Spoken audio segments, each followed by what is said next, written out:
Topic 10-1, referenced with our Holt textbook, Chapter 12 in Sections 1 and 5, on page 824 through 830 and also 856 through 862. I've shown at the bottom of this heading here the reflections across the coordinate planes that we're going to cover, and you can find that in your textbook on page 826 if you want to see a visual of the different reflected coordinate across the coordinate planes. But we're going to start with the first example, and this is reflecting a point across the x-axis. So I'm going to highlight the x-axis is right here. So you might want to go do that too on yours. If this is the x-axis and we reflect a point across that line, you're going to put points that would be symmetrical.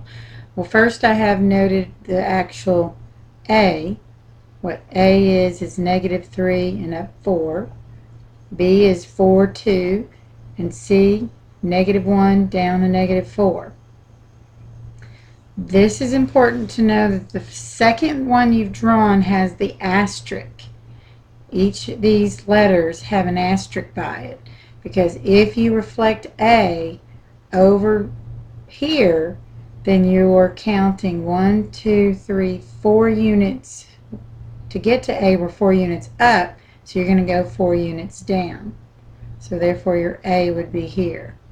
And so C, being at this point 4 units down, is going to be 4 units above the line. This is 2 units above, so B, if you can see it, asterisk, is below the line.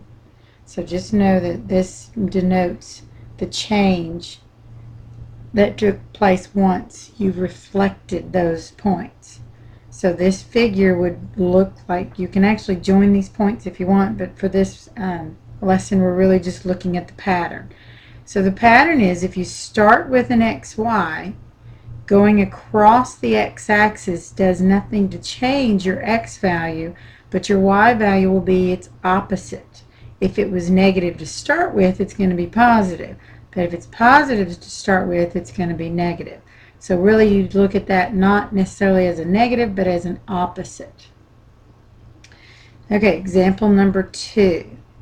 Thought I'd make this on, hopefully this won't blur too much. I'm going to bring it into a larger picture for you, since these are graphs and the graphs are kind of small. If you're going to reflect the points x, y, z across the y-axis, now you're looking at this axis here, and use the line with the arrows to show the axes. So there's your y. So each point, however many units from the y it is in this direction, the new one would be in that direction.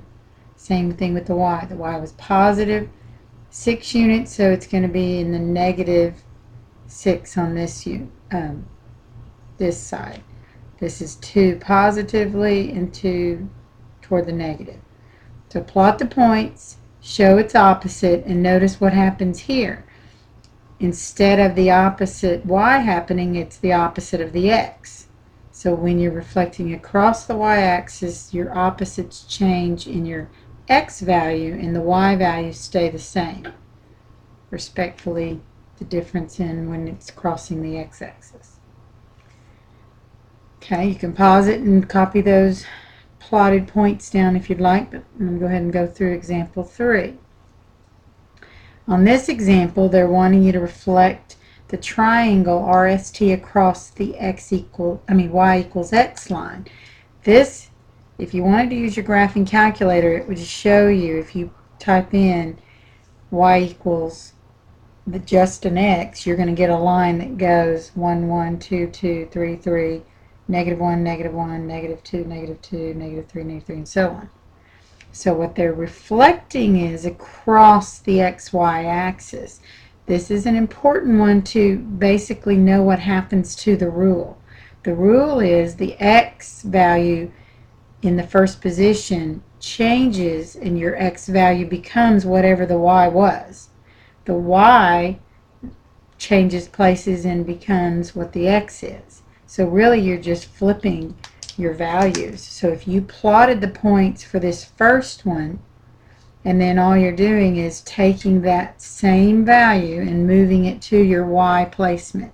In other words, the x and the y interchange places, and so do the y. The y becomes your x value.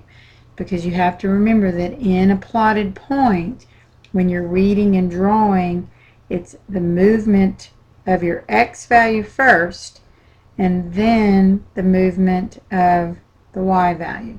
And actually the arrows can go both directions because you could either be moving positively or negatively.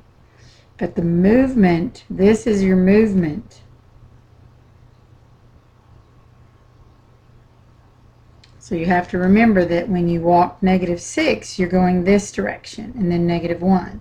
Just because they switch places doesn't mean you start with the y and do that movement first. It's still going over a -1, oh, I'm sorry, -1 and down a -6. This is where your T asterisk. And make sure your asterisks are drawn for the second image. You've got the image that's created, and I guess we should go over a term. This is called the pre-image, and this is the image. Pre-image is the image before it was changed. Okay. Lines of symmetry should be a review. Let me back this out. In line of symmetry, you're looking to create equal parts. You might look at mathisfun.com and type in symmetry, and you'll find all kinds of cool visuals that can show different, more graphically, lines of symmetry. But in this example, it's saying, well, what if any were the lines of symmetry in the examples 1, 2, and 3? Well, if you were crossing over your x-axis, your line of symmetry is your x-axis. In example 2, your y-axis was what was being reflected, so that is the line of symmetry. And the last example being the slanted line, your line of symmetry is y equals x.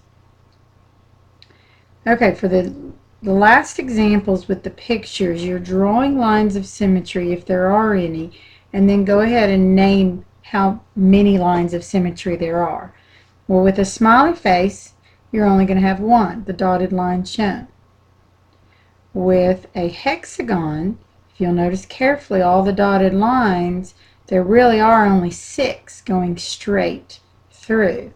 You've got the line, if you start with this one and start counting, 1, 2, 3, 4, 5, 6. So notice that it's actually the number of sides.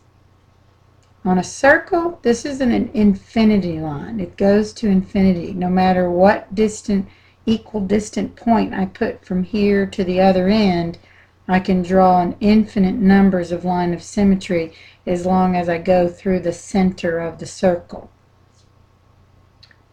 In a rectangle, you would have 2 lines of symmetry. And what you really need to see here is this is actually a 4-sided polygon with some arrows attached to it. So there would be 4 lines of symmetry for that one. This, however, if you were to cut any line and fold it on top of itself, you would see that there's no lines of symmetry at all in this lightning bolt. And we'll go through some other examples as we go through this Unit 10 with lines of symmetry. But that concludes topic 10-1.